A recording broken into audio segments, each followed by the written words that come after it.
আমাদেরকে 26টা আয়াত বাতিল করে দিতে হবে। আমরা রাজি আছি গো? একটু কথা বলি, রাজি আছি? আমি সেই 26টা আয়াত কোন কটা সেটুকু বলবো। 2 নম্বর বক্তব্য করব আপনাদের সাথে। আপনারা জানেন বিগত কদিন ধরে বিভিন্ন মিডিয়া, বিভিন্ন পত্র পত্রিকার মারফতে আপনারা জানছেন যে ভারতবর্ষে বেশ কিছু মসজিদ গুলো নাকি ভেঙে মুসলমানেরা একসময় মন্দির থেকে বানিয়েছে মসজিদ। এটা কি সত্য কথা রে ভাই? একটু জোরে চিৎকার করে বলে এটা কি সত্যি কথা? ভারতবর্ষ, আমি মঞ্চে দাঁড়িয়ে 8টার নাম বলবো। আমরা জানি বাবরি মসজিদ শহীদ হয়ে গেছে, সেখানে রাম মন্দির হয়ে গেছে। গত বছরে, এই বছরেরই জানুয়ারি মাসের, গত মাসের জানুয়ারি তারিখে উদ্বোধনী করে বিশাল মন্দির আমরা দেখলাম। তো এখনো 8খানা মসজিদ সুপ্রিম কোর্টে ঝুলিয়েছে, যে মসজিদগুলোর কথা আমি আপনাদের সামনে একটু বলবো।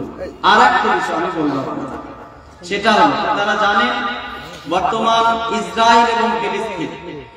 ইসরায়েল এবং ফিলিস্তিন একটা লড়াই চলছে। যে লড়াই পবিত্র কোরআন শরীফে ফিলিস্তিন সম্পর্কে কি আছে একটু বলবো তো নাকি? একটু জোরে বলেন না।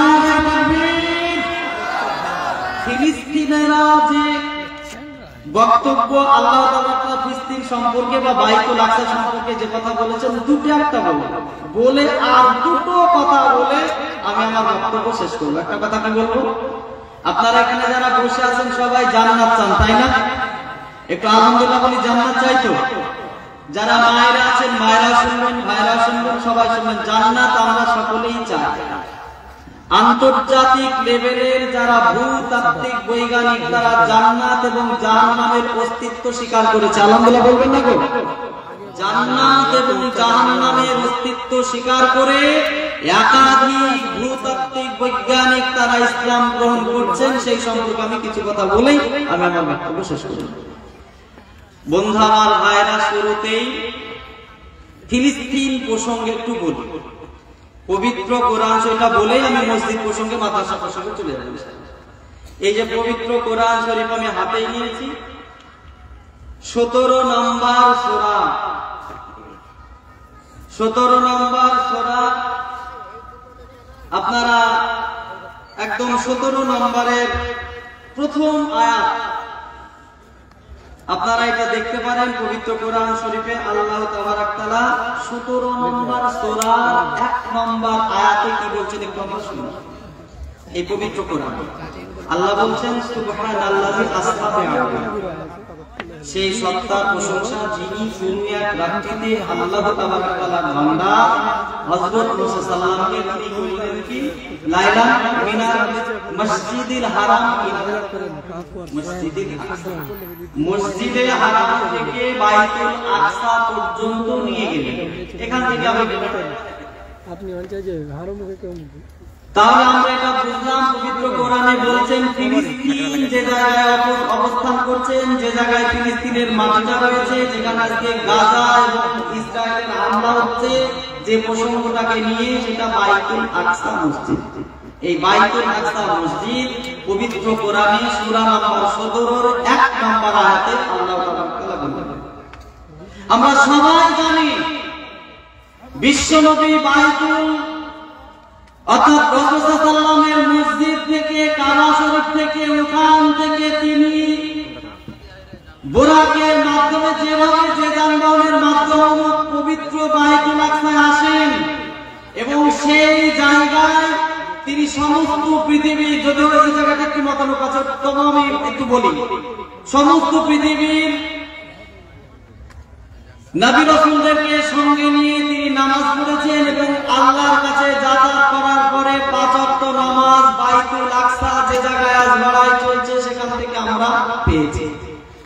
বাইতুল আকসা আল্লাহ রাসূল প্রথম কিবলা দিক মনে করে, অর্থাৎ বাইতুল আকসায় দীর্ঘ কয়েক মাস, প্রায় 1 বছরেরও বেশি সময় ধরে বিশ্বনবী বাইতুল আকসার দিকে মুখ করে নামাজ পড়েন। তারপরে বাইতুল আকসাকে পরিবর্তন করে কাবা শরীফের দিকে মুখ করে নামাজ পড়েন। আমার বন্ধু, এই হলো সাধারণ একটু ঘটনা। এবার আমি বাইতুল আকসার আর এই জায়গায় ইসরাইল এবং কই থেকে ইসরায়েল এবং ফিলিস্তিন। আমরা প্রত্যেক নিয়ত একটা সূরা পড়ি, সূরা ফাতিহা, গায়রিল মাগদুবি আলাইহিম ওয়ালাদ-দাল্লিন, আমিন। যারা আপনার পথভ্রষ্ট, ওই পথ থেকে আমাদেরকে ওই পথে পরিচালিত করিও না। ওই পথভ্রষ্ট বলতে ইসরায়েল অর্থাৎ ইহুদি এবং নাসারাদেরকে আল্লাহ রাসূল আল্লাহ তাবারাক তাআলা বলেছেন। সেই সব আমার বন্ধুরা, এবার ইহুদিরা যেটা বর্তমান ইহুদি কি কি করেছে দুইটা একটা উপমা দিচ্ছি, বেশি দেব না। পবিত্র কোরআনে একটা নবীর নাম আছে, নবী হলেন হযরত জাকারিয়া সাল্লাল্লাহু। ইহুদিরা এখানে ভালো করে লেখা আছে, আমি বইটা ধরে ধরে বলছি। আপনাদের এটাও জানা আছে সারা পৃথিবীতে 4 ভাগের 3 ভাগ নবী রাসূল বর্তমান ইসরায়েল যেটা ফিলিস্তিন সে জায়গায় এসেছেন। সারা পৃথিবীতে যত নবী রাসূল এসেছেন 3 ভাগের 2 ভাগ নবী রাসূলের কবর ফিলিস্তিনে আছে। সারা পৃথিবীতে হযরত রাসূলুল্লাহ সাল্লাল্লাহু পাখি থেকে জিন ভূত প্রতি যা পৃথিবীতে আছে সবার নেতৃত্ব হযরত সাল্লাল্লাহু দিয়েছেন সেই ফিলিস্তিনের মসজিদ, যেটা কোরআনের মসজিদ কিছুক্ষণ আগে আমি বললাম, সেই মসজিদ। ইহুদি কারা? ইহুদি পবিত্র কোরআনের হযরত জাকারিয়া সাল্লামকে উন্মুক্ত আকাশের নিচে কুয়োর মধ্যে উলঙ্গ করে রশি দিয়ে বেঁধে রেখে দিনের পর দিন না খেতে দিয়ে ইহুদিরা হযরত জাকারিয়া সাল্লামকে হত্যা করেছেন। ইহুদি সেই হযরত ইয়াহইয়া সাল্লামকে এক ইহুদির নেতা তার স্ত্রীর চক্রান্তে হযরত আলাইহিস সালামের গর্দান কেটে তার স্ত্রীকে খালাতে সাজিয়ে দিয়ে সেখান থেকে সে আনন্দ ভোগ করেছে। এরকম করে করে ইহুদিরা একাধিক নবী এবং রাসূলকে হত্যা করেছে। সেই ইহুদি সংক্রান্ত বলতে গিয়ে আর কি করেছে, আর দুটি একটা তথ্য চিত্র সহকারে আমি আপনাদের জানাই। অনেক মিডিয়ার বন্ধুরা আছেন, আপনারা আছেন, মানুষ আমি 7 বার লালবাজারের লকাপে দেখেছি, জেলখানার ঘানি টেনেছি। তবে পুলিশের লোক, আইবির লোক, ডিআইবির লোক, দাদার লোক, দিদির লোক সকলকেই বলবো, আমি যা বলবো সত্য বলবো, ডাইরেক্ট বলবো, সরাসরি বলবো। একটা বিন্দু পরিমাণ বানোয়াটি নিজের বক্তব্য আমি পেশ করব না। আমার বন্ধু, আমার ভাইরা, আমার ইহুদি আর কি করেছে তার আমি দুটো একটা চিত্র আমি আপনাদেরকে তুলে ধরতে চাই। আপনারা দেখুন, বুঝবেন যে আসলে ইহুদি আর ইহুদিরা যে জগতে বসবাস করে আজ যা অন্যায় করছে তার দুটো একটা চিত্র আমি আপনাদেরকে শোনাই। আমার বন্ধু, এটা একটা ডেইলি নিউজ কলম পত্রিকা, এটা একটা ডেইলি নিউজ কলম পত্রিকা। এখানে লেখা আছে, ভালো করে দেখবেন, ইসরায়েলি কোম্পানির উদ্যোক্ত পবিত্র আল আকসা মসজিদের ছবি মদের বোতলে। এখানে একটা সুন্দর ছবি দেখছেন, এই মদের বোতলে পবিত্র বাইতুল আকসার ছবি ছাপিয়েছে। আমরা কি ভাই মেনে নেব? চিৎকার করে বলি, আমরা কি মেনে নেব? আমরা সেই দিনে বলেছি,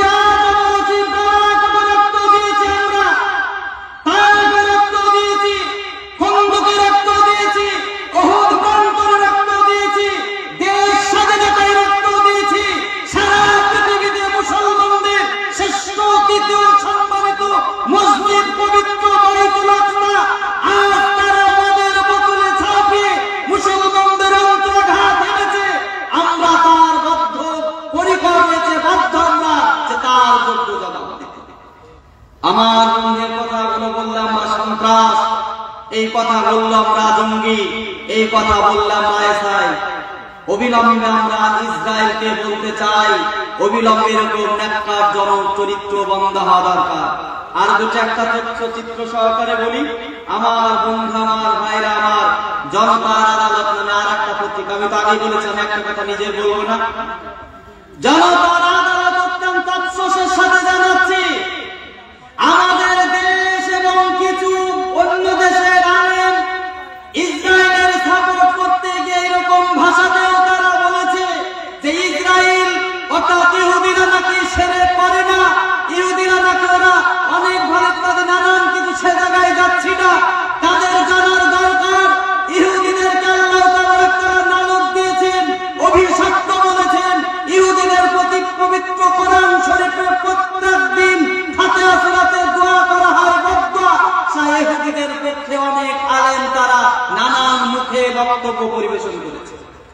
যে উদ্দেশ্যে আজ আপনারা এসেছেন, যাকে আমরা সব চাইতে সত্তা বলে মেনে নিয়েছি, লা ইলাহা ইল্লাল্লাহ বলে যাকে আমরা স্বীকার করি, লা শারীকা লাহু বলে যাকে আমরা বিশ্বাস করেছি, সত্তা আল্লাহ তাবারক তাআলার নাম। এইখানে দেখুন জনতার আদালতে লিখেছে ইহুদিদের চক্রান্ত, জুতোর তলায় আল্লাহর নাম।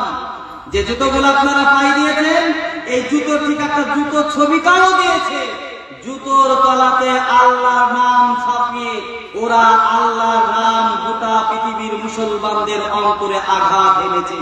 আমরা তার প্রতিবাদ করেছি। আমার বন্ধু, আমার ভাইরা আমার, আমি আর একটা বিষয় আপনাদের জানি, প্রসঙ্গে ইহুদিদের প্রসঙ্গ ত্যাগ করব। আপনাদের জানা আছে কিছুদিন পূর্বে যখন পৃথিবী বিখ্যাত খেলোয়াড় মারাদোনা ছিল, ফুটবলার খেলোয়াড়, সেই মারাদোনাকে একটা বল উপহার দিয়েছিল ইহুদিরা। এইখানে জনতার আদালতে লেখা আছে, দেখুন বিশ্ব জুড়ে তুমুল বিতর্ক ঝড়, হযরত মুহাম্মদ সাল্লাল্লাহু আলাইহি ওয়াসাল্লামের নাম ফুটবল মার্কিনের গায়ে। আজ ফুটবল যে আছে, ওই ফুটবলের গায়ে কালেমা লা ইলাহা ইল্লাল্লাহ মুহাম্মাদুর রাসূলুল্লাহ লিখে দিল যে মুসলমানদের কালেমা, মুসলমানদের অন্তর আল্লাহ এবং রাসূল, ওইটা বলের গায়ে ছাপিয়ে বলের গায়ে দিয়ে যেন বলে লাথি মারা হয়। এই কাজ ইহুদিরা করল। আমার বন্ধুরা, এটাই শুধু থেমে থাকেনি, পৃথিবীকে অবাক করে দেওয়ার একটি তথ্য সব আপনাদেরকে আগেই বলেছি। যা বলবো সত্য বলবো, সরাসরি বলবো। একটি কথা আমি বানাটি বা নিজের বক্তব্য আপনাদের সামনে পরিবেশন করবো না। আমার বন্ধু, আমার ভাইরা, আমরা তারপরও দেখলাম ভুট্টার ছবিতে, এবং আমরা দেখলাম যে তাস আপনারা রুইতন, হপ্তন, জয়তন ইন্ডিয়াতে খেলে। ইন্ডিয়ার কোন এক কোম্পানি কাবা শরীফের ছবি, তাসের ছবি, এক পৃষ্ঠায় রুইতন, হপ্তন, জয়তন, আর এক পৃষ্ঠায় কাবা শরীফের ছবি ছাপিয়ে দিল। আমরা তার বিরোধিতা করলাম, কলকাতা হাইকোর্টে জানালাম। এর আগে আবার সেই বছরে 2007 সালে বর্ধমানে নিমাই প্রামাণিক বলে এক ভদ্রলোক কেস করেছিল। কেসটা ছিল যে কোন এক ভদ্রলোক জাঙ্গিয়াতে দুর্গা দেবীর ছবি ছাপিয়েছিল। আমি আমার নিজস্ব প্যারে তাকে সাধুবাদ দিয়ে জানিয়েছিলাম, আমরা সেই দেশে বসবাস করি যেই দিকে সমস্ত ধর্মের লোক আমরা শান্তির সাথে বসবাস করতে চাই। আমার বন্ধু, আমার ভাইরা, শেষ কথা, আর এই জায়গায় বাড়ি আমি শেষ কথা বলতে চাই যে ইহুদিরা যে চক্রান্ত করে দিনের পর দিন মুসলমানদের প্রতি অত্যাচার, জুলুম, নির্যাতন করেছে, সেটা ভাষাতেই প্রকাশ করা যাবে না। যাই হোক আমার ভাইরা, বন্ধুরা, এই প্রসঙ্গ শেষ করে শেষের বেলায় আমি আবারও বলবো যে ইসরায়েল ফিলিস্তিনি যুদ্ধটা বর্তমান কোন জায়গায় আছে। এবার আমি আপনাদের কাছে ফিরে যেতে চাই।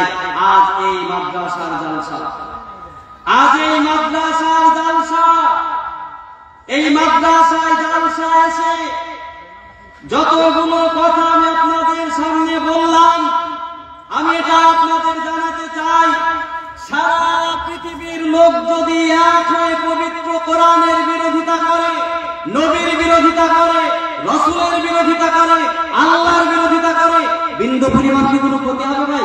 ইসলামের বিন্দু পরিমাণ ক্ষতি হবে? কথা বলি, বিন্দু পরিমাণ ক্ষতি হবে? হবে না। ক্ষতি যে হবে না, আন্তর্জাতিক লেভেলে আজ যে মিডিয়ার জগৎ, এই মিডিয়ার জগতে সবচাইতে যারা বিশ্ব সুন্দরী, বিশ্ব গায়িকা, এরা আজ ইসলাম কবুল করছে। দুটো একটা লোকের হয়তো আমি বলবো, আর একবার জোরে বলি, না না। আমার বন্ধু, আমার ভাইরা, এবার আমি কোরআন প্রসঙ্গে, মাদ্রাসা বলে কোরআন প্রসঙ্গে চলে যাই। আমার ভাই সাহেব, আমার বন্ধুরা, আপনাদের স্মরণে আছে কি মনে নেই?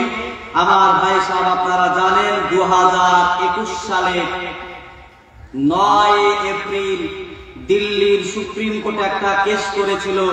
কেসটা ছিল পবিত্র কোরআনের 26টা আয়াত বাতিল করতে হবে। কেস কারক আমরা জানি যে কেস যিনি করেছিলেন তিনি পৃথিবী বিখ্যাত হতে চেয়েছিলেন।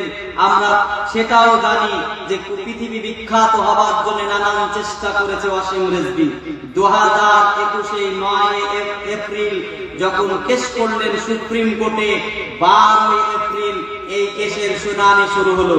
আয়াতগুলো কোনগুলো আবার তারপর সুপ্রিম কোর্টে যে আয়াতগুলো নিয়ে কেস করেছে তার টোটাল কপিটা আমার হাতে আছে।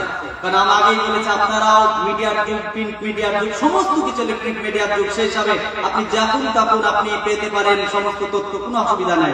এই পবিত্র কোরআনের এখানে 26টা আয়াত, তার এই 26টা আয়াত তিনি বলতে চেয়েছেন 26টা আয়াত নাকি পৃথিবীর মানুষকে অশান্তি করে তুলবে, তাই 26টা আয়াত বাতিল করে দিতে হবে।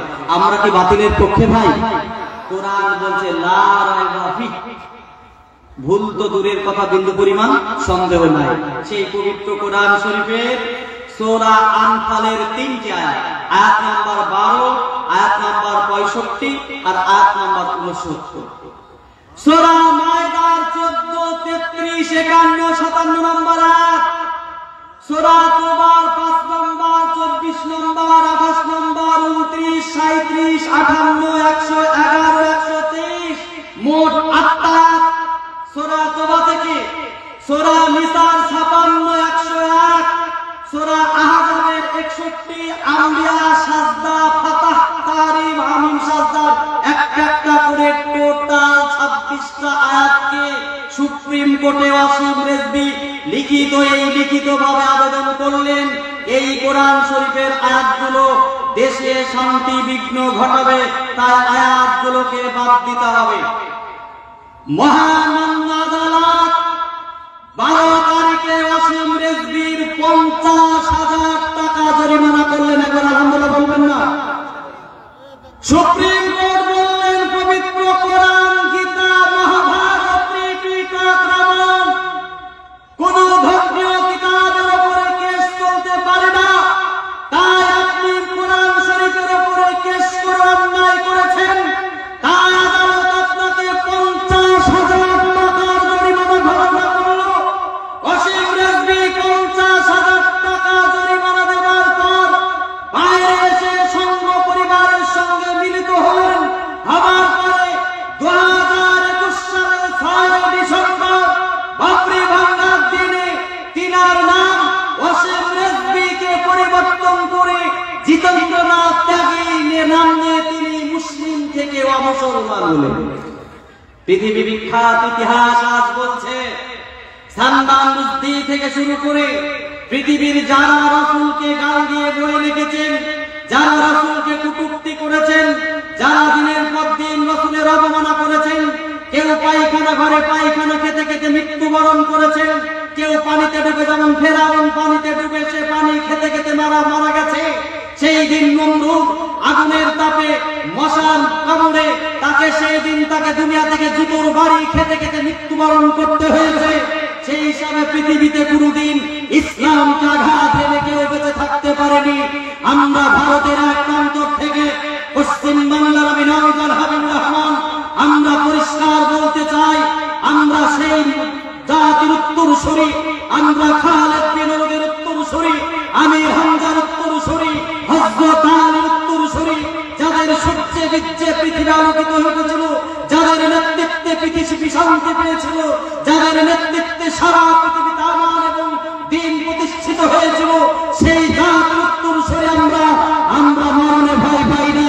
সেই সমস্যা কেন পৃথিবীতে এইরকম লোক যতদিন থাকবে আমরা তার তীব্র বিরোধিতা করব এবং আমরা কোর্টকে বলবো এইরকম লোকের শুধু 50,000 টাকা জরিমানা নয়, তাকে দিনের পর দিন সেই তেহার করে তাকে দ্বীপান্তরে বসবাস করার যদি আইন থাকে, আইনকে কঠিনতম শাস্তি দেওয়ার দরকার এরকম নাফরমানদের।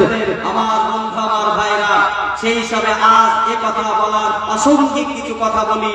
এত কিছু করার পরেও কোরআনের মর্যাদা কমানো যাবে না, যাবে ভাই? আজকেই বুঝেন এখানে পবিত্র কোরআনের হাফেজের বাকি দেওয়া হলো, তাই না?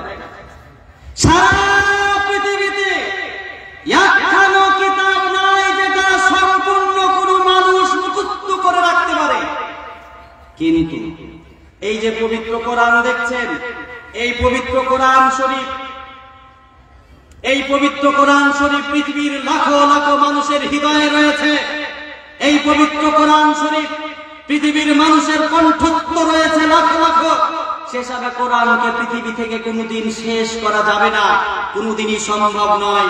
সে আজ যাবতীয় আপনার প্রচেষ্টা করুক না কেন, সেসবে আমরা এই গভীর রাত্রিতে একবার অন্তর থেকে আল্লাহর প্রশংসা করি, বলি আলহামদুলিল্লাহ, মন থেকে বলি যাবে না। তার আমি দুটি একটা তথ্য সহকারে আমি আপনাদেরকে বলি। আমার ভাই সাহেব, এই আমার হাতে একটা প্রতিদিন আজকাল আনন্দবাজার ছাপানো একটা রিপোর্ট রয়েছে, ডেইলি নিউজ কলম, তার রিপোর্ট রয়েছে। এইখানে সুন্দর করে লেখা আছে, এইখানে সুন্দর করে লেখা আছে, দেখুন, কোরআনের হাফেজ হলে, আমি তো নিজে নিজে বলছি না, কোরআনের হাফেজ হলে মিলবে মহাকাশ বিদ্যার স্কলারশিপ। কোরআনের হাফেজ হলেই তবে আকাশে যাবার সুযোগ হবে। একবার অন্তর থেকে বলবেন না আলহামদুলিল্লাহ? ভাই, আমি সুরে তারে বক্তব্য করতে একটু কম পারি, তবে আজকে একটু সামান্য চেষ্টা করবো। গভীর রাত, মায়েরা নাকি অনেক আছে। মা, আপনারা ভালো করে মন দিয়ে মন থেকে শুনুন যে পবিত্র কোরআন শরীফ কিয়ামত পর্যন্ত পরিবর্তন করা যাবে না।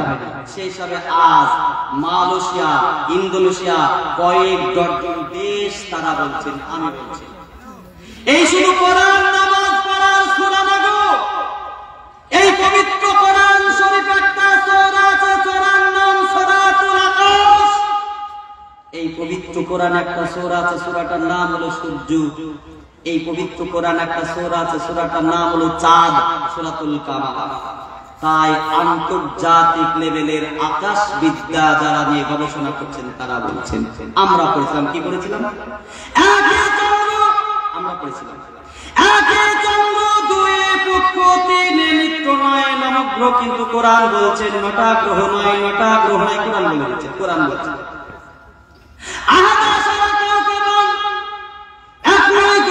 তিনি, কোরআন বলছেন 11টা গ্রহ আছে।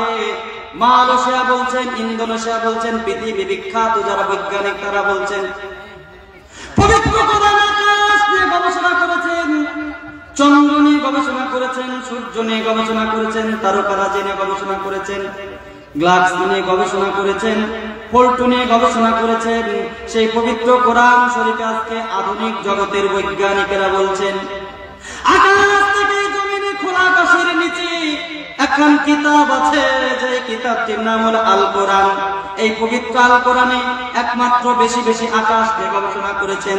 তাই আমার দেশে কেউ যদি আকাশ নিয়ে গবেষণা করতে চান, চন্দ্র নিয়ে গবেষণা করতে চান, সূর্য নিয়ে গবেষণা করতে চান, তারকারাজি নিয়ে গবেষণা করতে চান, তাহলে সর্বপ্রথম তাকে পবিত্র আল কোরআন শরীফের হাফেজ হতে হবে। একবার কি বলা যায় না আলহামদুলিল্লাহ?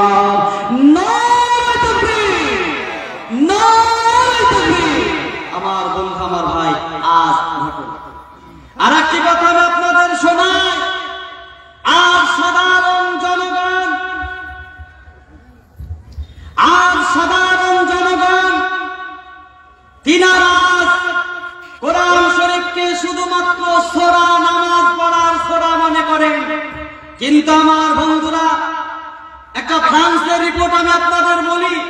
এইখানে লেখা আছে, দেখুন, ফ্রান্সের কলেজে প্রথম কোরআনের ওপর বিশেষ বিভাগ।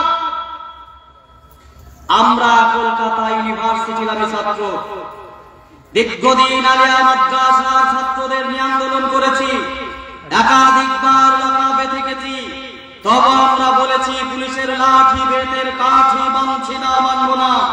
গোটা কলকাতা শহর উত্তাল করেছি, রাজপথ মাথার রক্তে রক্তাক্ত হয়েছে। একাধিক ছাত্র বন্ধু আমার, কর্মীরা হাসপাতালে ভর্তি হয়েছে।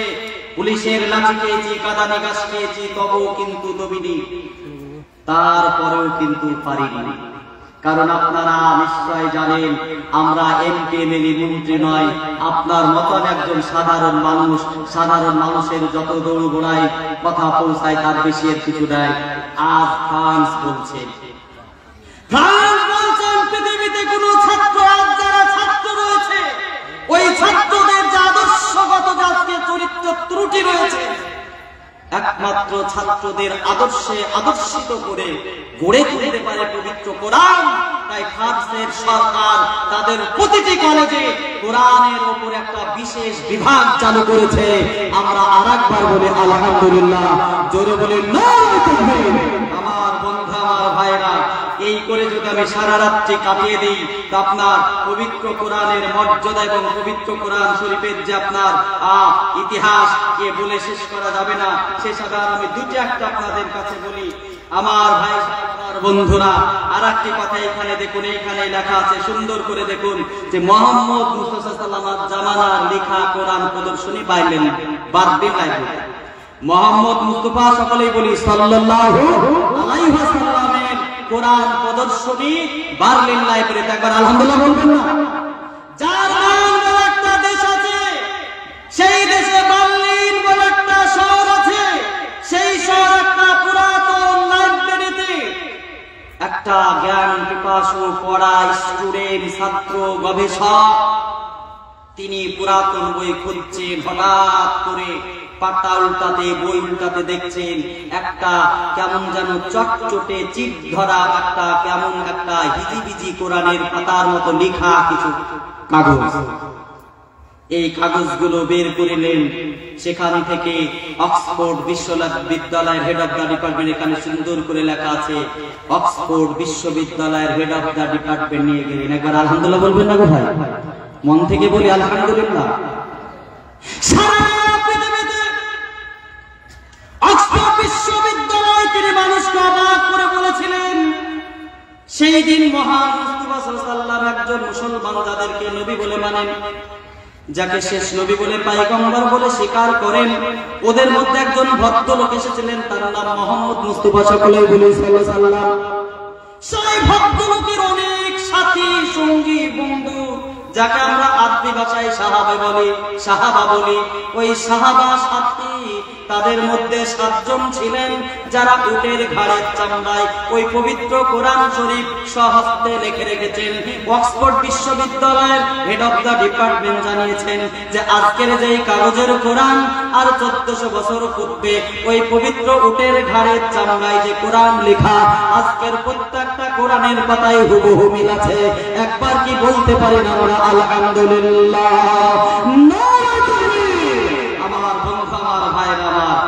কোরআন প্রসঙ্গে শেষ করার আগে আর একটা তথ্য দিই। এটা প্রতিদিনের একটা জেরক্স পাতা। এইখানে লেখা আছে দেখুন, 9-11 পূর্তিতে কোরআন পড়াবে ফিলাডেলফিয়ার গির্জা। আপনাদের স্মরণে আছে কি জানি না, ঘটনাটা বলেই আমি এই পবিত্র কোরআনের বিষয়টা বলছি। আমার ভাই সাহেব, বাইতুল আকসায় 60 বছর ধরে ফিরে এলাম। এই ঘটনাটা বলে আমি চলে যাব অন্য জায়গায়। বাইতুল আকসায় 60 বছর ইহুদিরা কবজা করে সেখানে নামাজ পড়তে দেয়নি, অথচ বাইতুল আকসাতেই আল্লাহর নবী নামাজ পড়াতেন। বাইতুল আকসা থেকেই আল্লাহর কাছে এবং বাইতুল আকসায় একাধিকবার যাতায়াত করার পরে 5 ওয়াক্ত নামাজ ফরজ হয়। সেই বাইতুল আকসায় ইহুদিরা, এখানে দেখুন লেখা আছে আল আকসা মসজিদের গা ঘেঁষে ইহুদিদের উপাসনালয় সিনাগগ নির্মাণের পরিকল্পনা করছে ইসরায়েল। একটা সরকার রয়েছে, সেই ইসরায়েল পবিত্র কোরআনের বাইতুল আকসা মসজিদের গা ঘেঁষে যখন একটা গির্জা নির্মাণ করতে শুরু করলো। আর একটি কথা আমি আপনাদের জানাই রাখতে চাই, পৃথিবীতে একটাই ধর্ম আছে যেটার নাম ইহুদি। পৃথিবীতে ইহুদিরা কোনদিন কোন মানুষকে ইহুদি হিসাবে গ্রহণ করেন। অর্থাৎ আপনি যদি বলেন যে আজ আমি ইহুদি হব, ভালো করে শুনে রাখুন, হিন্দু হতে পারবেন, শিখ হতে পারবেন, আপনার বৌদ্ধ, আরো কিছু ধর্ম আপনারা যে কোনো সময় যে কোনো মানুষ যে কোনো ধর্মে গিয়ে এফিডেভিট করে ধর্ম গ্রহণ করতে পারে।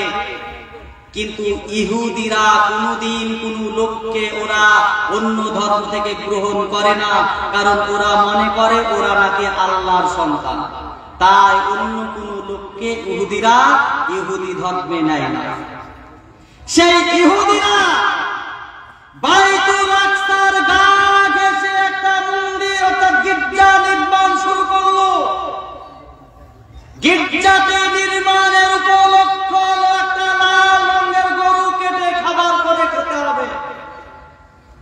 এই জালসায় কম করে 16 কুইন্টাল গরুর মাংস দিয়ে এখানকার জালসা শ্রোতাদেরকে খাওয়িয়েছে। 16 কুইন্টাল মাংস কম বেশি। ইহুদিরা একটা গরু নিয়ে এলো, গরুটা ইসরায়েলের রাজধানী তেল আবিবে রাখা হলো। সারা পৃথিবীর ইহুদিরা গরুটাকে টিকিট কেটে কেটে দেখতে শুরু করলো। গরুটা দেখে স্বর্গে যাবে, পুণ্য হবে, এ তাদের উদ্দেশ্য। কিছুতেই কিছু করতে পারল না। পরিশেষে বাইতুল আকসা গা ঘেঁষে, বাইতুল আকসা যে মসজিদ, পবিত্র কোরআন শরীফের যে বাইতুল আকসা মসজিদটা আপনাদের এটাও জানার দরকার। এই পবিত্র কোরআন শরীফে 3-4টে মসজিদের কথা আছে। কুবা মসজিদ, কাবা মসজিদ অর্থাৎ কাবা শরীফ যেটা হেরেম শরীফ, মদিনা মুনওয়ারা যেটা রাসূল সাল্লাল্লাহু আলাইহি ওয়াসাল্লামের, আর হলো বাইতুল আকসা এই মসজিদ। 4-5টা মসজিদের কথা আমার জানা মতে, আরো আছে কি আমি জানি না। সেই বাইতুল আকসা মসজিদে ইহুদিরা একদিন শুয়োর বেঁধে দিল। সারা পৃথিবীর মানুষ আমরা অবাক চেয়ে চেয়ে দেখলাম, সবাই আমরা চেয়ে চেয়ে দেখলাম। কিছু সংখ্যক মাদ্রাসার আলেম, মাদ্রাসা ভক্ত দিনদার কমিটি, মাদ্রাসা ভক্ত তলবা, মাদ্রাসার আধিকারিকেরা তারা একটা শুক্রবারের দিনে তারা মিছিল শুরু করলেন। যারা পবিত্র বাইতুল আকসায় শুয়োর বেঁধেছে, আমরা তার যোগ্য বিচার চাই, আমরা তার যোগ্য শাস্তি চাই। অবিলম্বে তাদের গ্রেফতার করতে হবে, অবিলম্বে তাদের উপযুক্ত শাস্তি দিতে হবে।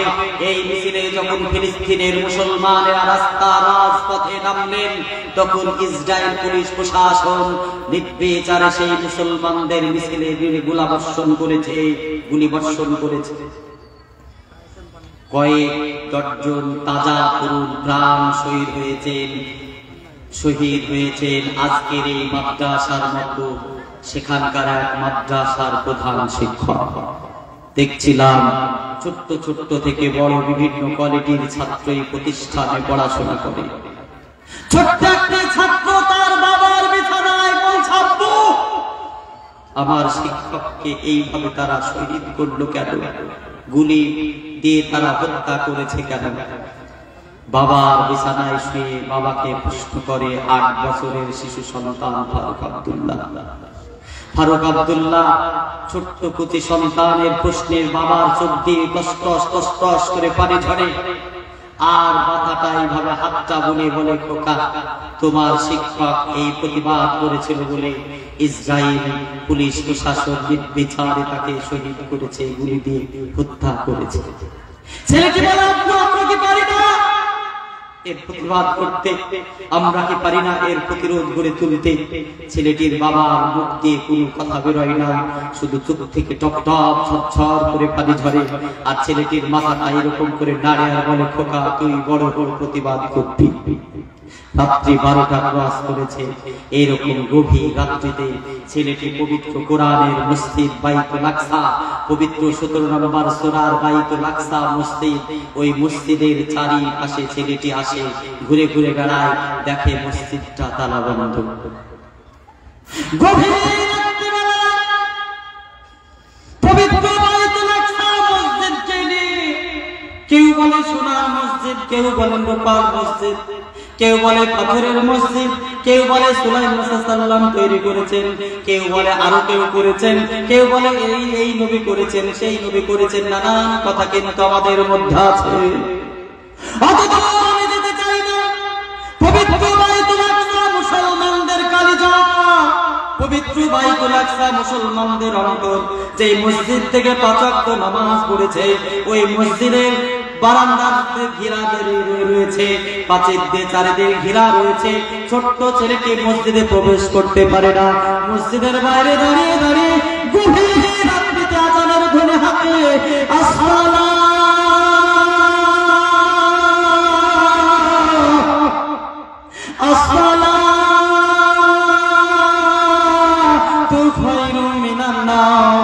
মুসলমান ঘুমের চেয়ে নামাজ উত্তম, মুসলমান ঘুমের চেয়ে নামাজ উত্তম। হাইয়া আলাস সালাহ, মুসলমান তুমি নামাজ নামাজের জন্য এসো, হাইয়া আলাল ফালাহ মুসলমান তুমি মুক্তি লাভের জন্য এসো। পাকা মসজিদ, ইটের সোনার লোহার যেমন মসজিদ হোক না কেন, আপনাদের এই মসজিদে সার নামাজ পড়লাম, এই মসজিদে কেউ যদি ভিতরে কথা বলেন কিংবা গেটের মধ্যে কথা বলেন কিংবা জানলার ধারে দাঁড়িয়ে দাঁড়িয়ে যদি কোনো কথা বলেন, তো দেখবেন মসজিদ যেন থরথর করে কেঁপে ওঠে, মসজিদ যেন গুম গুম করে কেঁপে ওঠে। ছোট্ট বছরের কুচি সন্তান গভীর রাত্রি আযানের ধ্বনি দেয়, আল্লাহ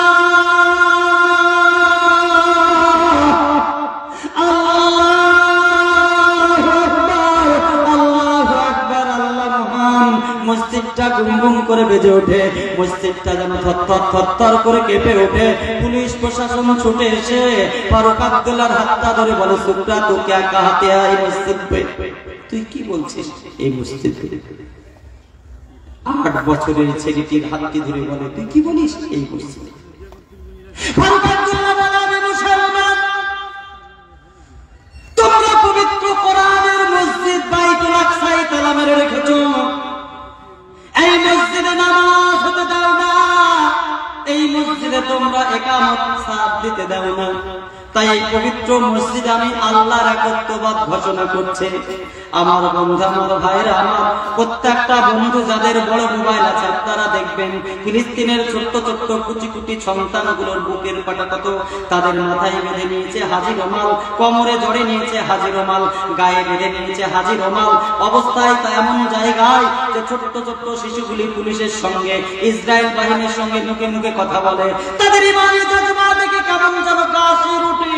6, 7, 5 বছরের শিশু সন্তানগুলো মাথায় পেটে বেঁধেও যারা রাস্তায় চলে, তারা ভয় পায় না আল্লাহর বান্দা, তারা ভয় পায় না পৃথিবীর কোন শক্তিকে।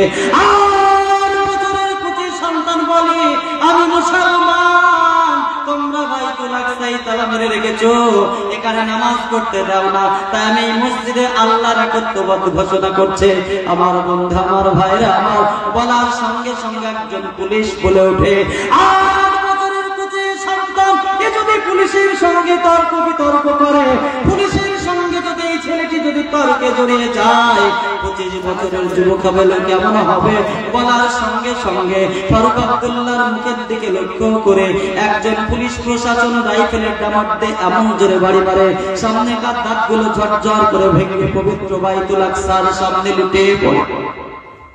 রক্ত টপ টপ টপ টপ করে ঝরে পড়ে।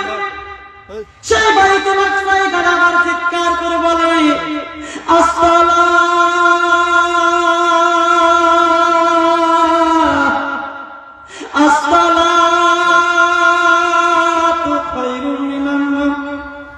মুসলমান ঘুমিয়ে থেকো না, মুসলমান তুমি মুক্তি লাভের জন্য এসো, নামাজের জন্য তৈরি হও। ফারুক আব্দুল্লাহ বলেন, মুসলমান তোমরা পবিত্র মসজিদে তালা বন্ধ করে রেখেছো, আমার শরীরে বিন্দু রক্ত থাকা পর্যন্ত আমি ফারুক আব্দুল্লাহ আল্লাহর একত্ববাদ হাঁকতে, আল্লাহর একত্ববাদ ঘোষণা করতে বিন্দু পরিমাণ কুণ্ঠিত হব না। আল্লাহ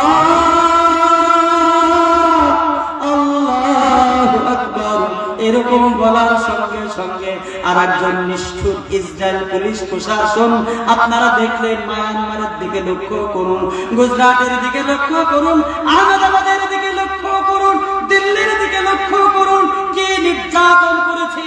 কারো চোখ উপড়ে নিয়েছে, কারো হাতটা কেটে নিয়েছে, কারো পাটা কেটে নিয়েছে, মহিলাদেরকে মৃত্যুর পরেও ধর্ষণ করেছে, পেট থেকে বাচ্চা ছেড়ে বাচ্চাটাকে বের করে পেটকে কেটে ফেলে, পেটকে বাচ্চা বের করে ওই ছোট্ট 6-7 মাসের বাচ্চাটিকে, 8-9 মাসের বাচ্চাটিকে হয়তো বুঝে আর কয়েকদিন কয়েক মাস পরে এই বাচ্চাটি প্রসব হবে, এই দুনিয়ায় আসবে।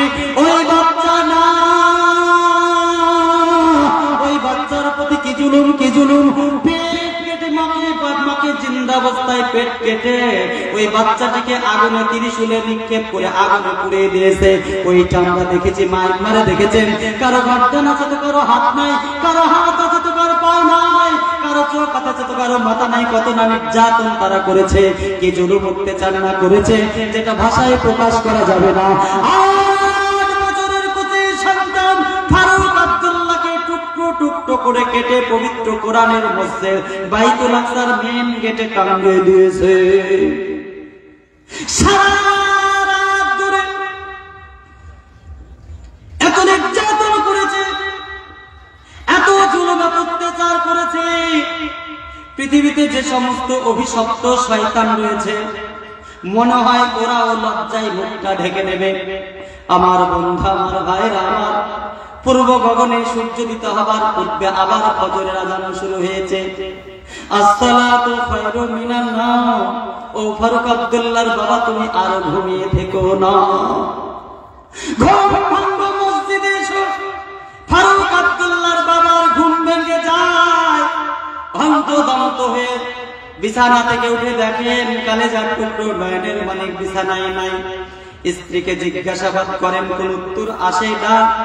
পূর্ব গগনে সূর্য উদিত হবার পূর্বে সারা ফিলিস্তিন জুড়ে একটা আওয়াজ ভেসে এলো। 8 বছরের কুচি সন্তান বাচ্চা ছেলেটিকে কেটে কেটে তারা মসজিদে টাঙিয়ে দিয়েছে। ফারুক আব্দুল্লাহর বাবা দৌড়তে শুরু করে। দৌড়তে দৌড়তে মসজিদের কাছে এসে দেখেন নিজের কালেজার টুকরো নয়নের মানিক টুকরো বিহীন লাশ। বাবা জ্ঞান হারিয়ে ফেলেন। লাশটিকে মসজিদের বাইরে গেটের সামনে সারি সারি করে সাজিয়ে দিয়ে আল্লাহকে বলেন, রব্বানা রব্বানা যালামনা ওয়া আনফুসানা ইল্লাম তাগফির লানা ওয়া তারহামনা লানাকুনান্না মিনাল খাসিরিন। আয়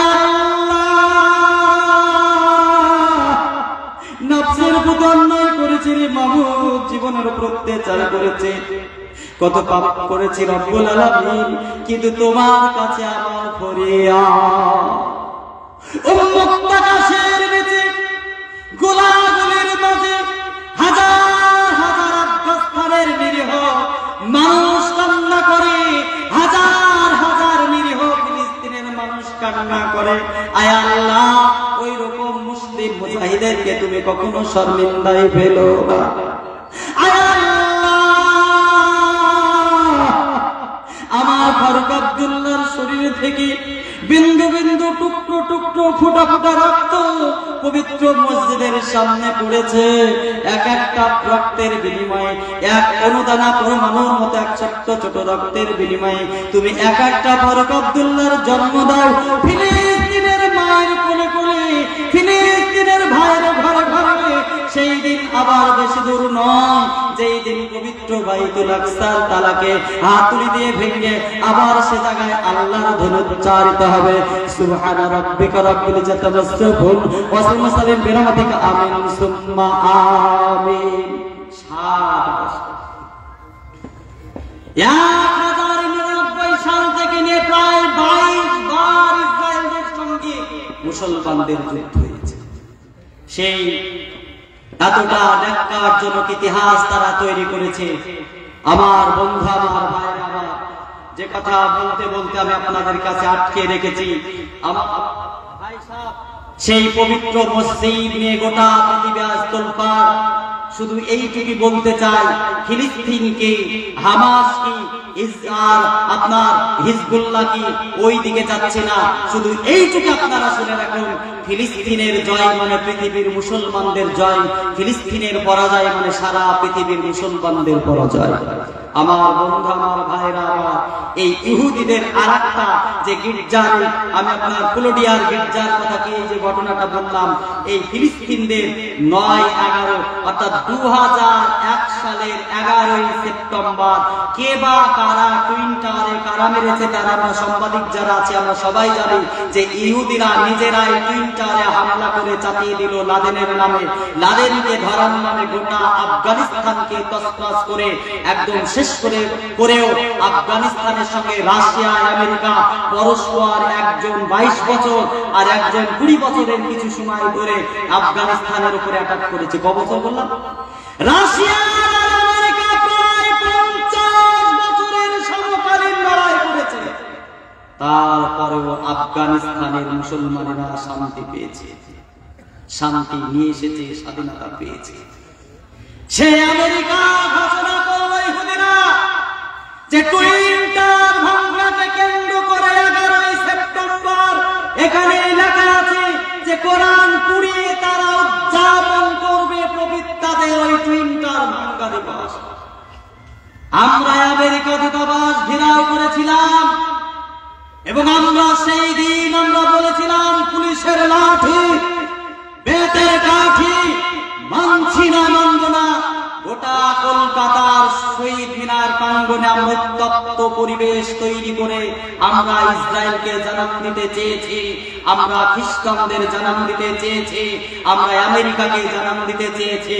আমরা কখনো মাথা নত করার জাতি না। আপনাকে ভুলে গেলে চলবে না নওজোয়ান।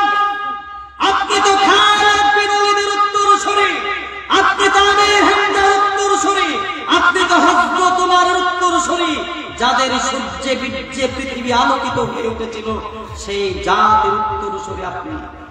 সেই সব ওয়ালা তাহিনু ওয়ালা তাহজানু ওয়া আনতুমুল আ'লাউনা ইন কুনতুম মুমিনিন। আপনার ঘাবড়ানোর কোনো দরকার নেই, চিন্তা করার কোনো প্রয়োজন নেই, হতাশ হওয়ার কোনো আপনার প্রয়োজন নেই। আপনি যদি মুমিন হন, আল্লাহ আপনাকে জয়লাভ দেবেই দেবে।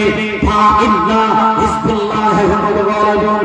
আল্লাহ অবশ্যই যারা আল্লাহর দলের লোক তাদেরকে জয়লাভ দেবে। মুসলমান, আপনি ভাবছেন আমরা বাংলা এবং পৃথিবীতে 100 কোটির কিছু মানুষ বসবাস করি, আর কোটি কোটি তার কয়েকশো কোটি মানুষ তারা বাস করেন না। আল্লাহ বলছেন আইয়াকুম মিনকুম ইসরুনা সাবিরুনা ইয়াগলিবু মিয়াতাইন আইয়াকুম মিনকুম। আল্লাহর বক্তব্য। জয় মুসলমান, আপনি ঘাবড়াবেন না। ওরা যদি 1000 হয়, মুসলমান মাত্র 100 হলেই যথেষ্ট। মুসলমান 100, বেঈমান 1000, মুসলমান 20 জন, বেঈমান 100। এটাই আল্লাহর বক্তব্য। সেসবে মুসলমান আপনারা কোনোদিন ভয় পাবেন না, ঘাবড়াবেন না। আমার ভাই সাহেব, আমার বন্ধুরা, অনেক কথাবার্তা আছে এবং অনেক কথাবার্তা থাকার কথা। সেই সবে বন্ধুরা, আপনি ভুল করলে চলবে না, আপনি ভুলে গেলেও চলবে না। আমরা ধৈর্যশীল জাতি, আমরা অত্যন্ত সহনশীল জাতি এবং আমরা অত্যন্ত আল্লাহ ভীরু জাতি। এটা আপনাকে মনে রাখতে হবে। আমার ভাই সাহেব, আমার বন্ধুরা, এবার প্রসঙ্গক্রমে আমি আপনার এই দেশ এবং বিদেশ এবং আজকে আমাদের ভারতবর্ষে কিছু মসজিদের কথা, যেগুলো খুব ইমিডিয়েটলি ভাঙ্গার নানান চিন্তা ভাবনা করেছে, সেই বিষয়ে বলবো তো ভাই? বলি, জোরে বলি, নারায়ে তাকবীর। আমার বন্ধুরা, আমি আবার বলছি, আমরা ভারতের নাগরিক। আজ যদি পৃথিবীর কোন দেশ ইন্ডিয়ার বিপক্ষে লড়াই করার ষড়যন্ত্র করে, আমরা আমাদের পবিত্র কালিজার তাজা খুন দেবে আমরা ভারতকে সাপোর্ট দিয়ে ভারতের সার্বভৌম রক্ষা করবে। এটা আমাদের ইমানি দায়িত্ব। আমার ভাই সাহেব, আমার বন্ধুরা, যারা শ্রোতা আছেন, দর্শক আছেন, তাদের পরিষ্কার বলতে চাই, শুনে রাখুন, মন দিয়ে শুনে রাখবেন। ওয়া মুসলমান বন্ধু, আপনারাও শুনে রাখবেন। পৃথিবীতে মুসলমান যদি মুসলমানদের সম্পত্তি জবরদখল করে মসজিদ বানায়, সেখানে কি নামাজ হবে ভাই? চিৎকার করে বলেন, সেখানে নামাজ হবে? সেখানে কোনদিন নামাজ হবে না। মুসলমান যদি মুসলমানের জায়গা দখল করে মসজিদ বানায়, সেখানে নামাজ হবে না। মুসলমান যদি সরকারি জায়গায় জবরদখল করে মসজিদ বানায়, সেখানেও নামাজ হবে না। মুসলমান যদি রাস্তায় জবরদখল করে রাস্তাতে নামাজ পড়ায়, এমনিতেই নিষেধ, রাস্তায় জবরদখল করে মসজিদ বানায়, সেখানেও নামাজ হবে না। অথচ বেঁচে বেঁচে মুসলমানদের মসজিদ গুলোকে আজ অপবিত্র করার ষড়যন্ত্র করেছে। আজ ভারতবর্ষের 8খানা মসজিদকে নিয়ে সিনেমিনি খেলছে। আমার বন্ধু, আমার ভাইরা, আমার বলতে আমি এবং প্রত্যেকটা তথ্য আমি পত্রিকা সহকারেই বলবো। আজ ভারতবর্ষের মধ্যপ্রদেশের কমল মওলা মসজিদকে তারা ভোজশালার মন্দির বলে দাবি করেছে। আজ বারাণসীর মসজিদ জ্ঞানব্যাপী, সেটা বিশ্বনাথ মন্দির বলে তারা দাবি করেছে। জয়নপুরের অটলা দেবী মসজিদ গাছ ও আটশালা মসজিদ গাছ তারা অটলা দেবী মন্দির বলে দাবি করেছে। মথুরার জামে মসজিদকে কৃষ্ণের মন্দির বলে দাবি করেছে। বারাণসীর জামে মসজিদকে দাবি করেছে মন্দির বলে। বাবরি মসজিদ 92 সালে ভেঙে 24 সালে উদ্বোধনী করলো, মন্দির বিশাল বড় করে বানিয়ে নিল, তাজমহল সাজলো মসজিদ। তাজমহল নাকি জয়দেব বাদশার জায়গাকে দখল করে সম্রাট শাহজাহান তেজোলায়া মন্দির ভেঙে তাজমহল বানিয়েছে, তাই সেটাও ভেঙে দাও। রিসেন্ট গত মাসের 17 তারিখ মালদাহার, এই যে এইখানে দেখতে পাচ্ছেন মালদাহার আপনার আদিনা মসজিদ, ওটা নাকি আদিনাথ মন্দির বলে তারা আজ উত্তরপ্রদেশ থেকে এসে এদেশের অনেককে সঙ্গে করে নিয়ে আজ মসজিদে ঢাল ঢোল পিটিয়ে সেখানে পুজো করলো। আজ প্রত্যেকটা পত্রিকায় বেরিয়েছে। আমরা দেশের সরকারকে বলবো, জনগণকে বলবো, দেশের সর্বোপরি যারা আজকের মানুষ রয়েছেন তাদের বলবো, মুসলমান কখনো মন্দির ভেঙে মসজিদ বানায় না। মসজিদ মুসলমানদের পবিত্র স্থান। ছোট্ট একটা ইতিহাস আমি আপনাদের বলি। বিশ্বনবী পবিত্র মসজিদে মদিনায় তিনি আছেন, সাহাবাদের উনি ভালো কথা বলছেন, হয়তো কিছু বলছেন।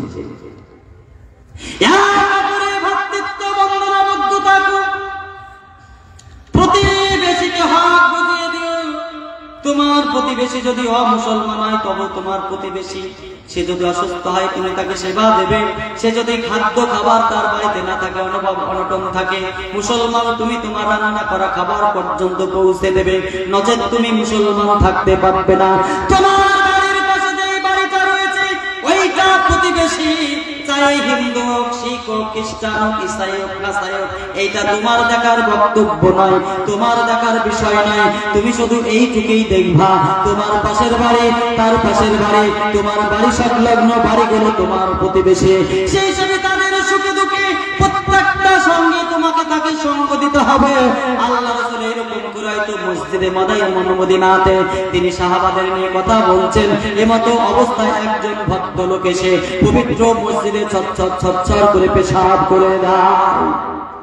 সারা পৃথিবীর শ্রেষ্ঠ মহান যিনি মসজিদে রয়েছেন, তার সাথে রয়েছেন পৃথিবী বিখ্যাত সাহাবা হযরত ওমর।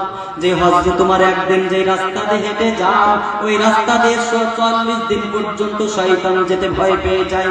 সে হযরত ওমর আছে, তার চোখগুলো লাগে লাল হয়ে গেছে।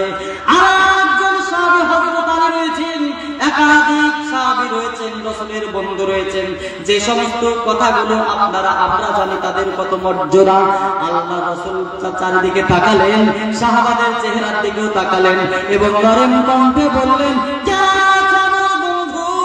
একটি গটি তোমরা আমাকে পানি এনে দাও। বিশ্বনবীকে এক গটিকে পানি এনে দিলেন। বিশ্বনবী সেই পানিটা পেশাবের উপরে ছিটিয়ে দিলেন, গড়িয়ে দিলেন, পেশাবটা গড়গড় করে গড়ে গেল। বিশ্বনবীর এই দৃশ্য দেখলেন ওই ইহুদি, সেখান থেকে আস্তে আস্তে ফিরে এলেন রাসূলের কাছে। রাসূলকে বলছেন, ইয়া নবী আল্লাহ, ইয়া রাসূলুল্লাহ, ইয়া হাবিবাল্লাহ, আপনার নামে কত কটূক্তি শুনেছি, আপনার নামে কত নোংরা নোংরা কথা সমাজে কত রকমের লোক বলে থাকে, কিন্তু না না না, আপনি সাধারণ মানুষ নন, আপনি মহামানুষ, আপনি মহামানব। তাই আপনার পবিত্র কালেমা পড়ে আমি মুসলমান হয়ে যেতে চাই। সেই বন্ধুর চোখ থেকে টপ টপ করে পানি ঝরে। বিশ্বনবী লা ইলাহা ইল্লাল্লাহ পড়ে মুসলমান বানিয়ে নিলেন। একবার কি বলা যায় না আলহামদুলিল্লাহ?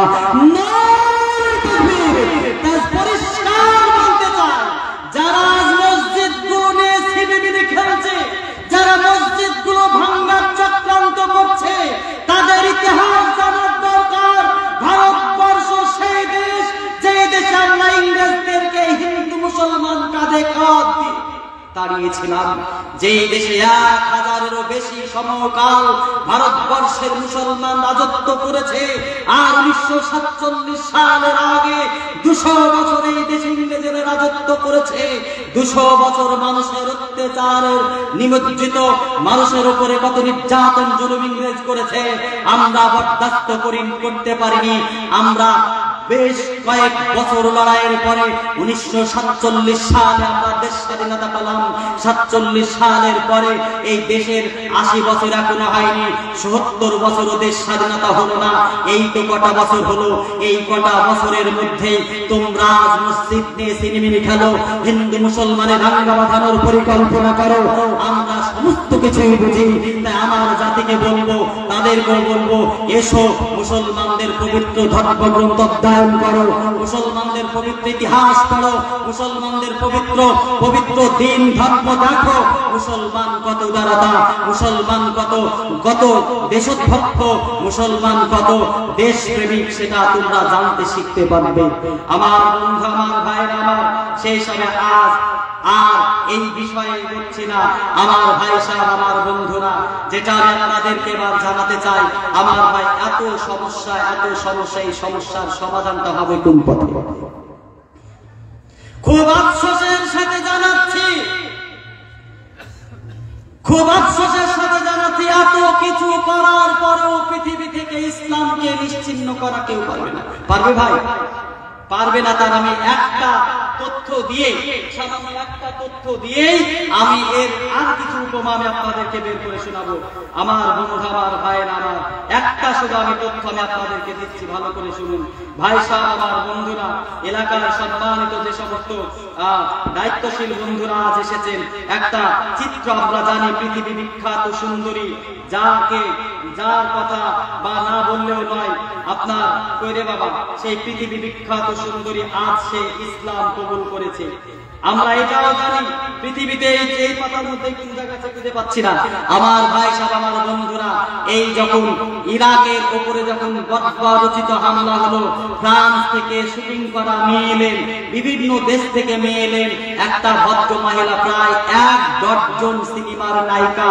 উনি সিনেমা, আপনার ছোট্ট করে বলি যে পৃথিবীতে কোন জায়গায় ইসলামকে কেউ, এই সিনেমার এই কারণে এই তথ্যটা আমি বলছি যে পৃথিবীতে হাজারো লোক ইসলাম গ্রহণ করছে, হাজারো মানুষ। আমার ভাই সেই মেয়েটি, উনি সিনেমার শুটিং করতে এলেন গভীর রাত্রিতে, খুব সংক্ষিপ্ত শুটিং করার পরে উনি গভীর রাত্রিতে উনি করলেন কি, উনি শুটিং সেরে শুয়েছেন আর ফজরের আজান শুরু হয়ে গেছে। আল্লাহু আকবার, আল্লাহু আকবার। মেয়েটি তার বডিগার্ড সিকিউরিটিকে ডেকে বলছে, মুসলমানদের এরিয়ায় সিনেমার শুটিং করতে এসে এই মুসলমানদের কি বিপদ হলো? একই ভাষায়, একই সুরে, এইরকম করে কি আওয়াজ দেয়? সকালবেলায় সিকিউরিটি একজন এই মাদ্রাসার প্রধান শিক্ষকের মতো একজন ভদ্রলোককে ডেকে নিয়ে আসলেন। আনানোর পরে বললেন যে আপনারা এই গভীর রাত্রিতে কি বলছিলেন?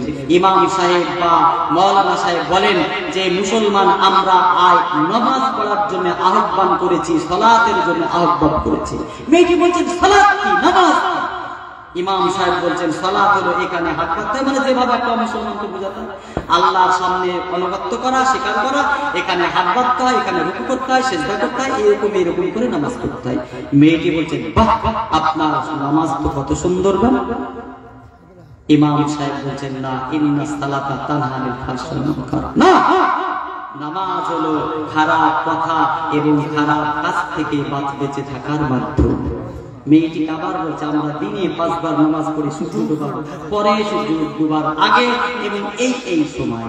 মেয়েটি চিৎকার করে বলছেন বাহ, কত সুন্দর আপনাদের ব্যায়াম। ভালো করে শুনে রাখুন, মেয়েটি বলছেন সারা পৃথিবীতে এমন একটা ডাক্তার নেই যেই ডাক্তার তার রোগীদের পরামর্শ দেয় না। যার ব্লাড সুগার হয়েছে, হাই প্রেসার হয়েছে, লো প্রেসার হয়েছে, আরো কিছু অসুখ হয়েছে, আরো কিছু অসুখ হয়েছে, ডাক্তার তাকে বলে পূর্ব গগনে সূর্য উদিত হবার পূর্বে তুমি রাস্তা দিয়ে হাঁটো, অর্থাৎ সূর্য ওঠার আগে আগেই দেখবেন রাস্তায় কত রকম মানুষ তারা হেঁটে হেঁটে বেড়ায়। মেয়েটি বলছেন আপনার আল্লাহ কত মহান, আপনার আল্লাহ কত মহান, যে আল্লাহ পূর্ব গগনে সূর্য ওঠার পূর্বে কত সুন্দর পদ্ধতিতে আল্লাহকে ডাকার কথা বলেছেন। আর সারা পৃথিবীতে মুসলমান নাই, অমুসলমান নাই, সমস্ত পৃথিবীর ডাক্তারেরা যার যেমন রোগ আছে তেমন তাকে বলে পূর্ব গগনে সূর্য ওঠার আগেই তোমরা রাস্তা দিয়ে অনেকটা হেঁটে হেঁটে ঘুরো, তোমরা হেঁটে হেঁটে চলো, তোমাদের শারীরিক কসরত করো, তোমাদের শরীর সুস্থতা থাকবে। বলছেন আপনার আল্লাহ কত মহান, আপনার আল্লাহ কত মহান, যে আল্লাহ পূর্ব গগনে সূর্য ওঠার পূর্বে এরকম করে নামাজ পড়ার কথা বলেছে। তাই আমি আর অমুসলমান থাকতে চাই না, সিনেমা করার পরেও আমি মুসলমান হয়ে যেতে চাই। ভদ্র মহিলার নাম সানাদ্রা, তিনি চিত্র জগতের অভিনেত্রী সানাদ্রা, তিনি কালেমা লা ইলাহা ইল্লাল্লাহু মুহাম্মাদুর রাসূলুল্লাহ পড়ে ইসলাম কবুল করলেন। একবার অন্তর থেকে বলা যায় না আলহামদুলিল্লাহ। না, আর জমনে করে হোক ইসলামকে ধ্বংস করার কোনো মতেই সম্ভব নয়, কোনো মতেই সম্ভব নয়, কোনো রকম ভাবে নয়। ইসলাম কিয়ামত পর্যন্ত থাকবে, এটাই সঠিক কথা। আমার বন্ধুরা, ভাইরা, সেই হিসাবে দীর্ঘ বক্তব্য আমি আপনাদের সামনে করলাম, আর দুইটা কথা আমি আপনাদের বলবো। একটা কথা বলবো যে ভাই, আপনারা জাহান্নাম দেখেছেন? দেখেছেন জাহান্নাম? আর জাহান্নামের অস্তিত্ব বিভিন্ন বৈজ্ঞানিক স্বীকার করেছে, আমরা আলহামদুলিল্লাহ বলি। পত্রিকায় কিভাবে বেরিয়েছে এবং কি বলেছে সে বিষয়ে আমি আপনাদেরকে জানাচ্ছি। আমি তো বলবো না, পত্রিকাওয়ালারা কিভাবে লিখেছে এবং কিভাবে বলছে সেটা আমি আপনাদেরকে জানাচ্ছি। ভাই সাহেব, জানানোর আগে, এই জাহান্নাম এবং জান্নাত সংক্রান্ত বক্তব্যের আগে আপনাদেরকে একটু বলতে চাই যে জাহান্নাম যে আছে এটা বৈজ্ঞানিকেরা স্বীকার করেছে। আলহামদুলিল্লাহ বলবেন না? জোরে বলবেন না? নারায়ে তাকবীর। কিন্তু ভাই, গভীর রাত্রিতে লোক সংখ্যা যা ছিল, রাত্রে আস্তে আস্তে ভরপুর ভাঙতেই থাকে।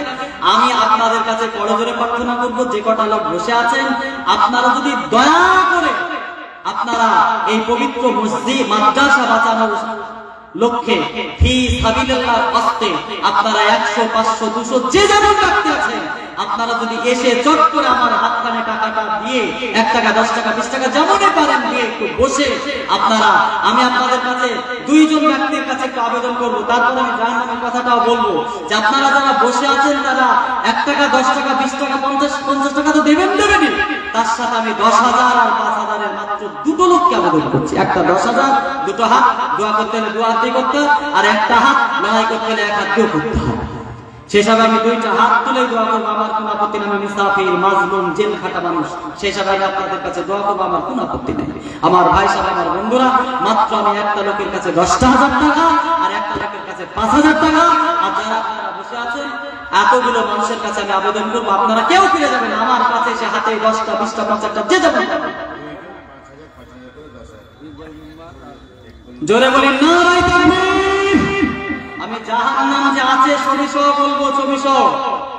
একজন ভাই, 2 জন, ইকবাল ভাই মেম্বার, আর একজন ভাই 5,000 করে, এমএলএ সাহেব 5,000 করে 10,000, আর একজন আমার বন্ধু দিয়েছেন 500 টাকা। আমি চেয়েছি আপনাদের কাছে অজিফা খাতুন 5,000, অজিফা খাতুন 5,000, মাতা পিতা মারা গেছেন, দোয়া চেয়েছেন, আমি দোয়া করবো, এক্ষুনি করবো ইনশাআল্লাহ। আর 9,000 টাকা দিয়েছেন, চেয়েছিলাম 10, কিন্তু 9,000 টাকা পাওয়া গেল। ভাই, একটা আল্লাহ রাসূল বলছেন তাহাব্বা ফিল্লাহি ইস্তিমালা তাফারাকা আলাই, কিয়ামতের কোটে যারা আল্লাহর রাস্তে বন্ধুত্ব করেছিল, সূর্যটা যখন মাথার কাছে নেমে আসবে, নিজের কালেজা টুকরো যখন চোখের সামনে মাটিতে পেড়ে বুকের উপরে দাঁড়াবেন, সেই দিন সেই ইসলামিক বন্ধু আরশের ছায়া পাবে। আমি এই 9,000 টাকার একটা বন্ধু আর 5,000 টাকার ওজিফা আমার মা, ওই দুজনের 2টা বন্ধু চেয়ে আমি আপনাদের কাছে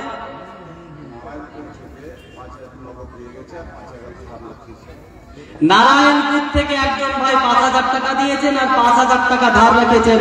আমরা জোরে বলি নারায়ে তাকবীর। ভাই, আমি আপনাদের এই সূরা তওবাটা বার করেন তো, সূরা তওবার 103 নম্বর আয়াতটা বের করেন।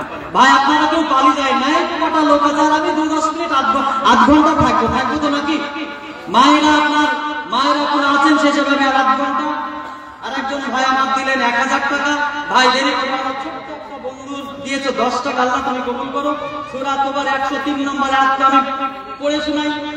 103 নম্বর আয়াতটা আমার ভাই সাহেব, আমি একটা আপনাদেরকে আয়াত শোনাচ্ছি।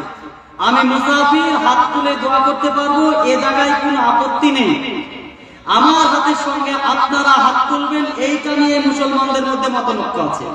কেউ বলেছেন তোলা যাবে না, কেউ বলেছে তোলা যাবে। আমি আপনার একটা আয়াত করছি, আপনারা কই কোন জায়গায় এই বইগুলো আবার আপনার ওই বইটা এইটা, হ্যাঁ দেখছি। আল্লাহ বলছেন, শুনুন, ভালো করে শুনবেন ভাই, পবিত্র কোরআন শরীফের সূরা 103 নম্বরের আয়াত। আল্লাহ বলছেন খুয মিন আমলিহিম সাদাকাত। নবীজিকে আল্লাহ বলছেন গ্রহণ করো, নাও, যখন কেউ সাদকা দেবে। সাদকার মানে অনেক, অফেতরাতুল সাদকা, দান করা, মসজিদে দান করা, মানে সাদকার মানে সমস্ত বিষয়ে সাদকা, মানে দানের ক্ষেত্রে ভাষাটা সাদকা হিসাবে ব্যবহার করা হয়। আল্লাহ বলছেন তুজবিন আমলাহি সাদাকা, যখন কেউ সাদকা বা দান করবে তখন সেটা তুমি গ্রহণ করো, তু তাহিরুহুম অতুদাকিহিম, এবং তার তুমি বড়ত্ব ঘোষণা করো এবং পবিত্রতা করো। আর কি করো?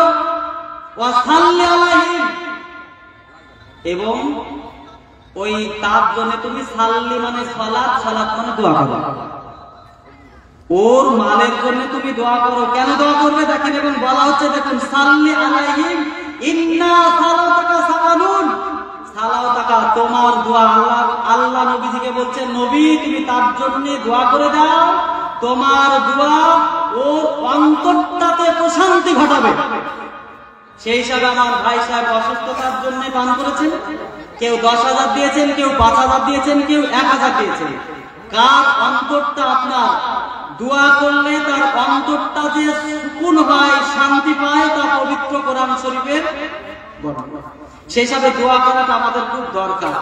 আমি ভাই অসুস্থ ব্যক্তি, আমি আমার বাবা অসুস্থ, মা অসুস্থ, বাড়িতে ধরে তাদেরকে বাথরুম পায়খানা সব করাতে হয়, তবে আমি ছেড়ে 3 দিন যেখানে যাই ফিরে যাই, 3 দিন পুরে বেরিয়ে এসেছি, কত জালসা করতে ঠিক নেই, তারপরেও আমি বলে বাড়িতে দেখে অনেক কষ্ট করে বেরিয়ে এসেছি।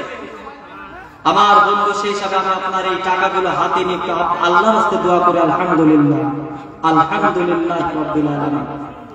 রব্বানা যালামনা ওয়া আনফুসানা ইল্লাম তাগফির লানা ওয়া তারহামনা লানাকুনান্না মিনাল খাসিরিন। ওগো আল্লাহ পরওয়ারদিগার আলম, অনেকগুলো টাকা তোমার হস্তে হাতে রেখে আমি মুনাজাত করি আল্লাহ। একজন মাতা 5,000 টাকা দিয়েছেন, কেউ একজন প্রাক্তন ক্যাশিয়ার তিনি 9,000 টাকা দিয়েছেন, আর একজন 10,000 টাকা দিয়েছেন, 5,000 নগদ দিয়েছেন, আর একজন ভাই 1,000 দিয়েছেন। এরকম করে কেউ মায়ের জন্য দোয়া চেয়েছেন, ভাইয়ের জন্য, আত্মীয় স্বজন কবর সাথে তার জন্য দোয়া চেয়েছেন। আল্লাহ আমার কথায় কোনোদিন রং লাগাতে চাই না, রং লাগিয়ে বলি না, তোমার কাছে আমি আবেদন করি আল্লাহ এই টাকার বিনিময়ে কবর খানাকে জান্নাত খানার বাগিচা বানিয়ে দাও। এই দুনিয়াতে যারা রব্বুল আলামিন যারা টাকা দিয়েছে, তুমি এই দুনিয়াতে টাকা থেকে হালাল রুজি ইনকাম করার তৌফিক প্রদান করো। আয় রব্বুল আলামিন তুমি তাদের সুখে সংসার উন্নতি প্রদান করো। আয় আল্লাহ বালা মুসিবত তুমি দূর করে দাও। সুবহানা রাব্বিকা মুসলিমুন বিরহমাতিকা সুম্মা আমিন। দেখেন একজন ভাই আমার বোন আইসিডিএস এর কর্মী, তিনি 200 টাকা দিয়েছেন, হিন্দু ভাই, বোন বুঝি আইসিডিএস এর কর্মী মেয়ে হয়, তো মেয়ে একজন 200 টাকা দিয়েছে। আল্লাহ তুমি তাকে হেদায়েত নসিব করো, আমরা সকলকে আল্লাহ আমিন। কবি বলছেন এই চারজন ভাই 5,000 টাকা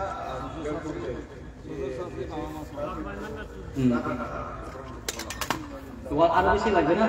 ক্যাশিয়ার সাহেবের ভাই 1.5 কুইন্টাল গম না ভুট্টা, ভুট্টা 1.5 কুইন্টাল আর 5,000 টাকা, 5,000 টাকা চাইতে ক্যাশিয়ার সাহেবের ভাই আছেন। আমি জুলুম করতে নারাজ, কিন্তু ভাই সবাই যখন বলছেন আরেকটু বাড়ি দেন তো ভাই, যারা 2,000 টাকা বাড়ি দেন না, খুব কষ্ট হবে, খুবই কষ্ট হবে। তাকে 2,000 চাইলাম, দেখেন আমার বন্ধু তিনি বলছেন যে মানে আরো দেখেন আল্লাহ যথেষ্ট ভালো রেখেছে আপনার।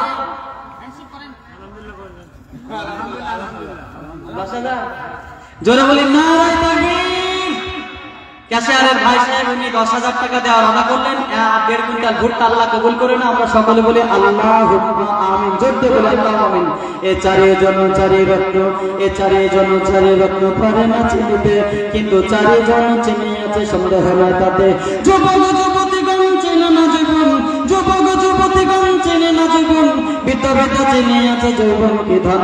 সুখী পদার্থ সুখী পারে না বুঝিতে, সুখী পদার্থ সুখী পারে না বুঝিতে, দুঃখের জিগাল সে দিনে পারিবেন বলিতে। আরামে যে থাকে সে চিনে না আরাম, আরামে যে থাকে সে চিনে না আরাম, অবশ্য চিনে আছে রোগে কি রত্ন আরাম। আমার বন্ধুরা গভীর রাত্রিতে একটা বার শুধু খেয়াল করুন, কতগুলো মানুষ তারা এসেছিলেন কিন্তু কেউ বেঁচে নাই। কেউ নামাজ পড়েছিলেন তবু তারা মৃত্যুবরণ করেছেন, কেউ বেনামাজি ছিলেন তবু সে মৃত্যুবরণ করেছেন। পৃথিবীতে অনেক বড় বড় নাম করা গুন্ডা মাস্তান এসেছিলেন কিন্তু কেউ বেঁচে নাই।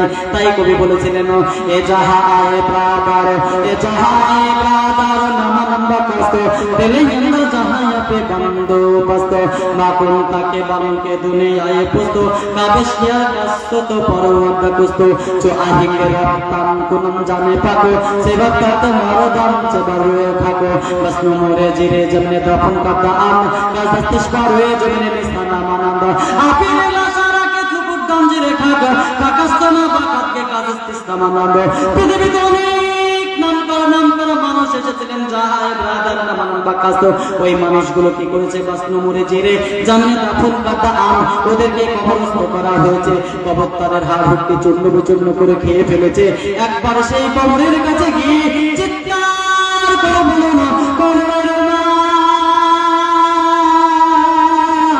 কবরের বাবা কবরের ভাই আত্মীয় স্বজন বন্ধু তুমি কেমন আছো কোন রকম ভাবে আওয়াজ পাবেন না কিন্তু এই কবর থেকে একটা আওয়াজ নিতে কবরে একটা নাকি পৌঁছাতে কবরে সুখের শান্তিতে জান্নাতের আশার প্রত্যাশার জন্য আজকে যদি 500 টাকা মাদ্রাসায় দান করেন 5 টাকা দান করেন আর আপনি যদি এই যতদিন পবিত্র কোরআন শরীফ বা এই মাদ্রাসায় একটা কেউ আলিফ বলবে আপনি কবরে শুয়ে শুয়ে নেকিটা পেতে পারবেন যার জন্য কবি বলছে খটপট করতে সিটি बजाते हैं खटपट करते सिटी बजाते हैं आखिरत की गाड़ी आते हैं मुसाफिर बदला बटोरे दौर का मंजिल जाना है दौर का मंजिल जाना है बिस्मिल्लाह का इंजिल है जी बिस्मिल्लाह का इंजिल है जी अल्हम्दु करे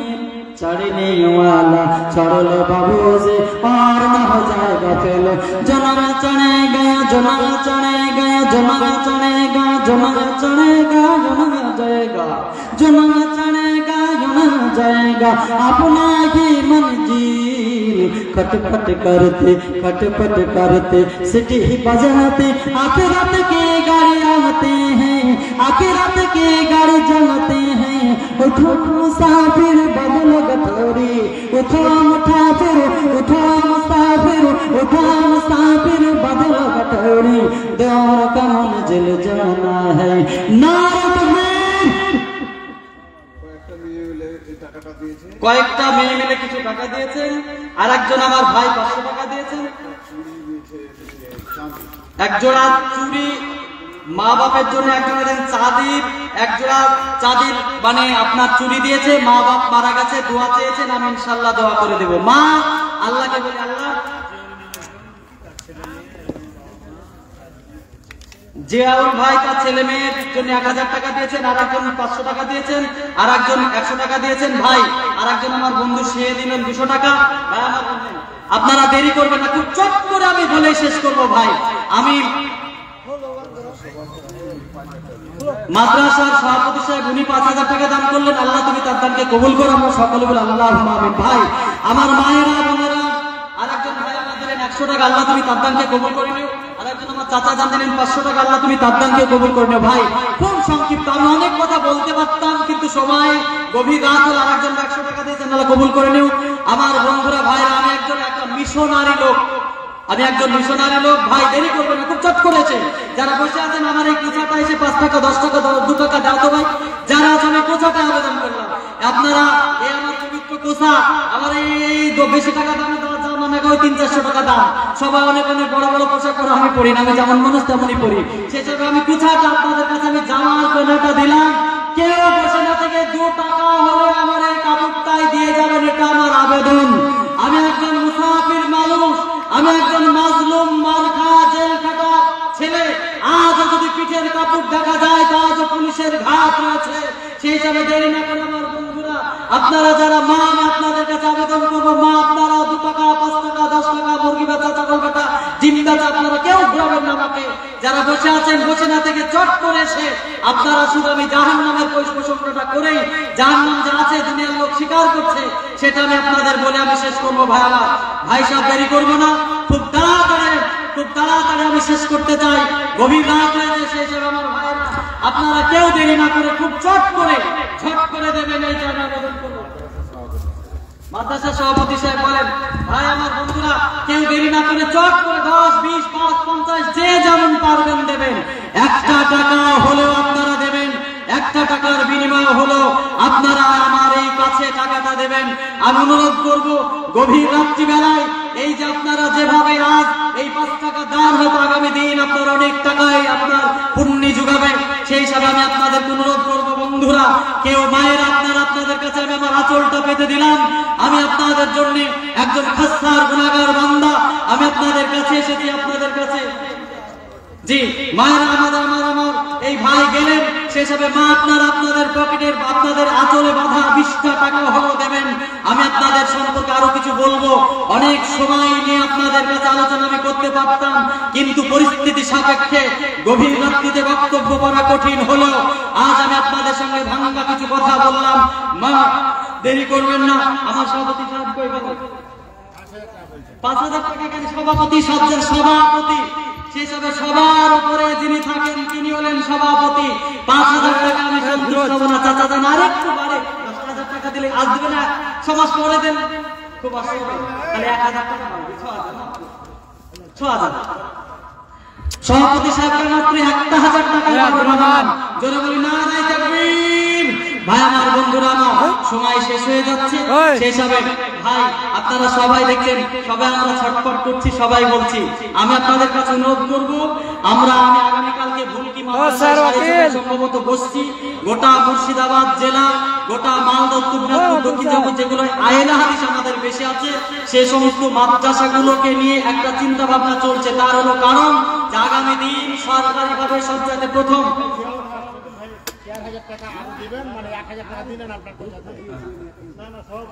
অসুবিধা কি? আলহামদুলিল্লাহ বলেন, আমার কাছে আসেন, হাত ধরা সালামটা করে আসেন ভাই। 5000 টাকা দেন, আপনাদেরই তো মাদ্রাসা, কে এই মাদ্রাসায় দান করবে?